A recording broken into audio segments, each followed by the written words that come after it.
172 Days adalah film yang syarat pesan-pesan sederhana untuk para generasi muda. Persiapkan hidup sebaik-baiknya. Begitulah kira-kira. Film ini tidak menggurui karena tidak dibanjiri ayat-ayat suci. Tapi kayaknya kurang aman kalau kamu berjiwa bucin ya.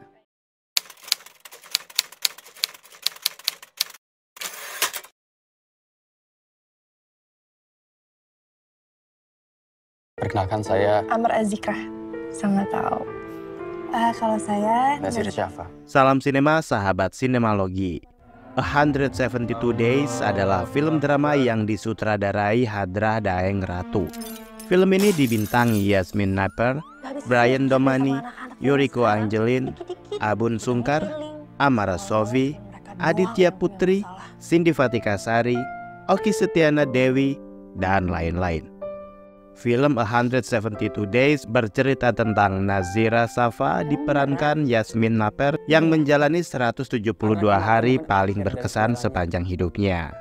Itu adalah jumlah hari setelah dia menikah dengan putra almarhum Ustadz Arifin Ilham, yaitu Amer Zikra yang diperankan Brian Domani.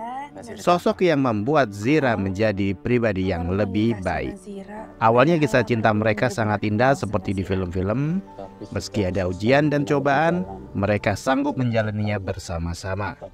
Namun kenyataannya, Amer pergi terlalu cepat. Di hari ke-172, Zira harus bisa mengikhlaskan kepergian suaminya. Kalian bisa membantu kami dengan klik tombol Super Thanks di bawah video. Kami akan sangat berterima kasih atas berapapun nominal saweran yang kami terima.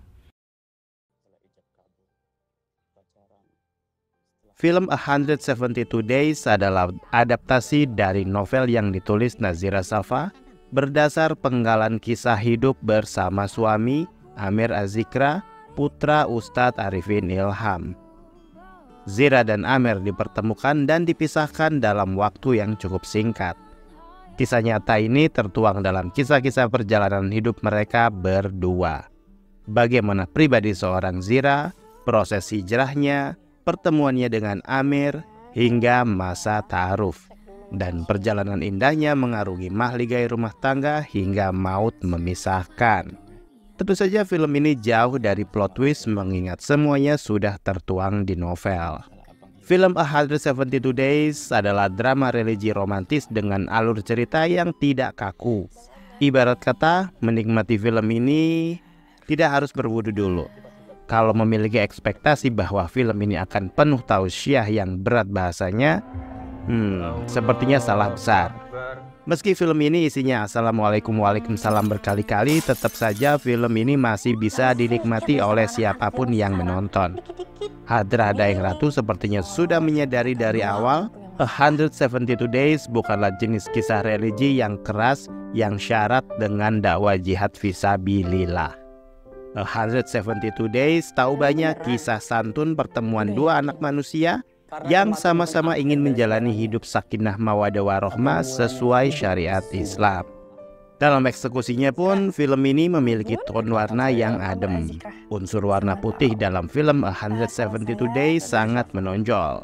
Aneka selebrasi dalam proses berkehidupan manusia di film ini hampir semuanya diputihkan. Tempat bertemunya tokoh utama, proses ta'aruf dan acara ijab qabul pernikahan, hingga prosesi pemakaman yang serba putih.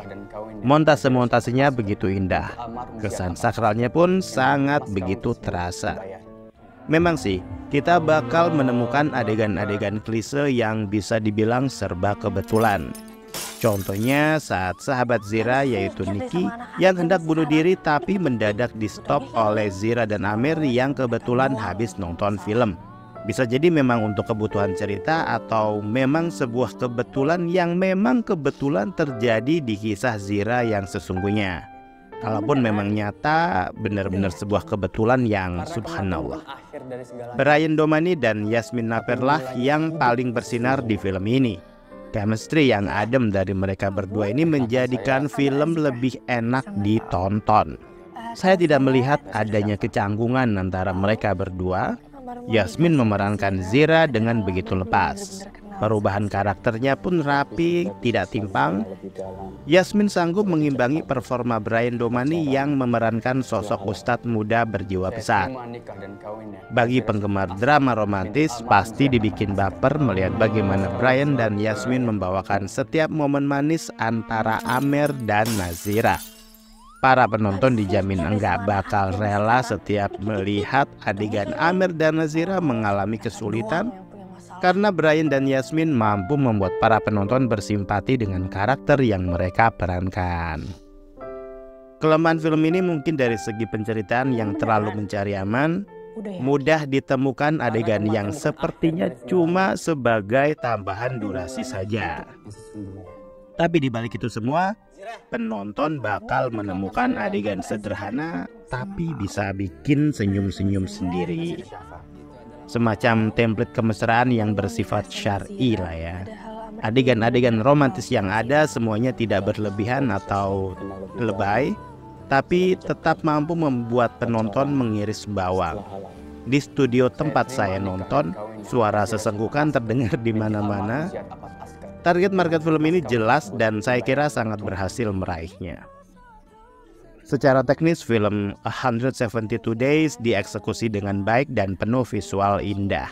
Karena warna putih cerah mendominasi, sehingga visualnya lebih bersahabat dengan mata.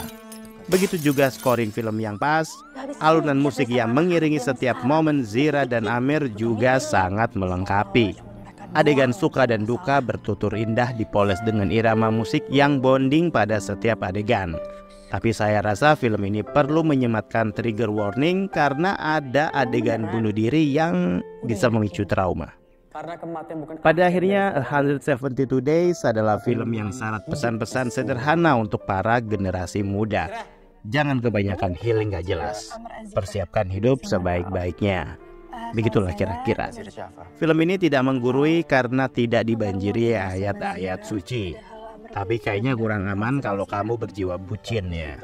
Sebaiknya kamu nonton jangan sendiri, minimal ajak temen atau keluarga. Lalu menangis together lah ya di sana. Baiklah, demikianlah video reaksi dari film 172 Days yang tayang di bioskop. Silakan like, komen, dan subscribe kanal ini. Cek juga akun-akun media sosial Sinemalogi. Dan jangan lupa bersinema dahulu, berbahagia kemudian.